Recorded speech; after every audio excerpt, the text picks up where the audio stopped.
বিশেষ কমিটি প্রস্তুত করা হলো, তৈরি করা হলো, সরকারের দলের পক্ষ থেকে এটা যখন আসলো তখন সেটিকে আসলে আপনি কিভাবে দেখছেন এবং সংবিধান সংস্কার নাকি সংশোধন এই বিষয়টা নিয়ে বিতর্কের অবসান আসলে কিভাবে হওয়া উচিত বলে মনে করেন আপনি? এই যে বর্তমান যে সংসদ তার প্রতি তো জন আকাঙ্ক্ষা প্রচণ্ড এবং বিশেষ করে গণ অভ্যুত্থানোত্তর একটি সংসদ যেখানে দীর্ঘদিন গণতন্ত্র অনুপস্থিত ছিল, জবাবদিহিতা আইনের শাসন অনুপস্থিত ছিল এবং অন্তর্বর্তীকালীন সরকারের নানান রকম ভূমিকার পর তো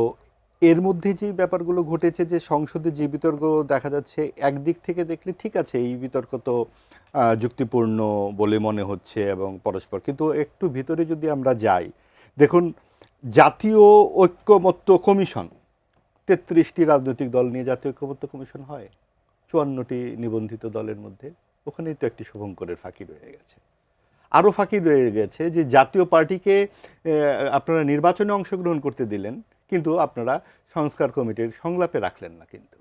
এবং সর্বশেষ গ্রাহ্য নির্বাচনে যে ৪০% ভোট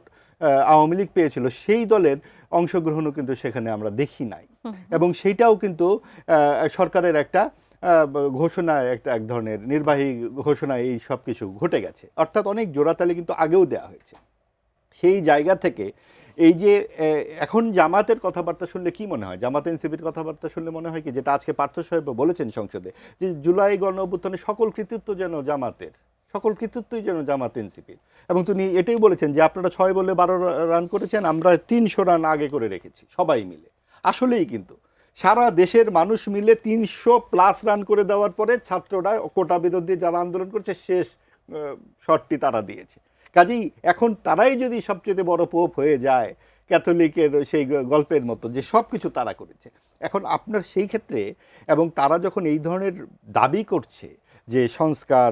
সংস্কার নিয়ে প্রশ্নগুলো, আপনি দেখেন আরেকটা শুভঙ্করের ফাঁকি, নারী সংস্কার নিয়ে তারা কথা বলে না কেন?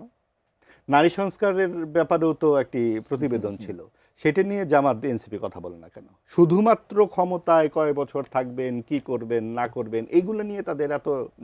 চিন্তা কেন? এবং বিএনপি তো একটি রাজনৈতিক দল, তারা তাদের ম্যানিফেস্টো ঘোষণা করেছে, 31 দফা দিয়েছে আরও আগে, সেইটার ভিত্তিতে তারা 51-52% ভোট পেয়েছে। আবার দেখুন যে গণভোটের কথা তারা বলে, 3 কোটি লোক না ভোট দিয়েছে, এবং অংশগ্রহণকারী 6 কোটি ভোটার কিন্তু ভোটেই অংশগ্রহণ করে না। 6 আর 3 যদি সরল অঙ্ক করি, 9 কোটি ভোটার তো আপনার হ্যাঁ ভোটের পক্ষে নাই, তাহলে তো সিংহভাগ মানুষ তো হ্যাঁ পক্ষের বিরুদ্ধে, এই প্রশ্ন যদি তোলা হয়। কাজেই আপনার কিন্তু যুক্তিতর্ক সব কিছুতেই আপনি দিতে পারবেন। সবচেয়ে বড় কথা কি, যেটা পার্থ সাহেব আরও বলেছেন, যে আপনাদের সংবিধানের প্রতি এত রাগ কেন, কারণ আপনাদের সেই পরাজয়ের দলিল কিনা এটা। কিন্তু সেটি কেন হচ্ছে এনসিপির যারা সংসদ সদস্য হচ্ছে তাদের উদ্দেশ্য করে এই কথাটা আসলে কেন তিনি বললেন? কারণ এনসিপি তো জামাতের উপদল হিসেবে এখানে অংশগ্রহণ করছে, এই জামাত যা বলছে এনসিপি তাই বলছে, এবং এনসিপি তারা দাবি করছে যে তারা সকল গণ অভ্যুত্থানের সকল ঘটনা তারা ঘটিয়েছে, এটা আসলে কেউ এককভাবে ঘটায়নি।